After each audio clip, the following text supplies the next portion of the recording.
देशाच्या पक्षांतरबदी कायदा समितीच्या अध्यक्षपदावर राहुल नार्वेकर यांची नियुक्ती झाली आहे। लोकसभा अध्यक्ष ओम बिर्लांकडून नार्वेकरांच्या नावाची घोषणा झालेली आहे। राजस्थान विधानसभेचे अध्यक्ष सीपी जोशींऐवजी आता राहुल नार्वेकर यांची नियुक्ती या पदावर करण्यात आलेली आहे। देशाच्या पक्षांतरबंदी कायदा समितीच्या अध्यक्षपदावर आता राहुल नार्वेकर विराजमान होतील।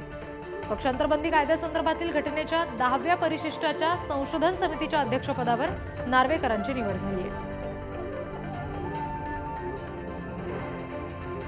महाराष्ट्र विधानसभा के अध्यक्ष श्री राहुल नार्वेकर जी की अध्यक्षता में पुनः एक कमेटी गठित की है तो 10वीं अनुसूची के उस नियम की समीक्षा कर सके। जहाँ आवश्यक हो कानून में संशोधन करना हो उसके लिए ये कमेटी सुझाव देगी ताकि हम संसद के अंदर उस कानून संशोधन में विचार कर सकें और इस कमेटी के माध्यम से जो विचार आएंगे उसकी एग्जीक्यूशन करने की काम करेंगे।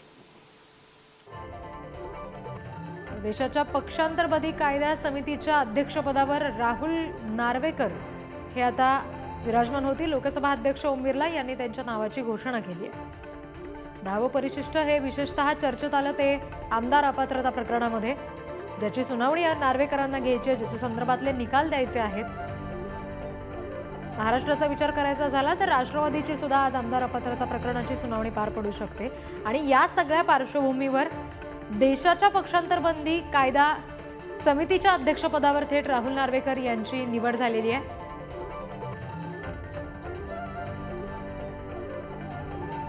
आणि नार्वेकरांची ही निवड कुठेतरी आमदार अपात्रता प्रकरणामध्ये सुद्धा निर्णायक ठरू शकते।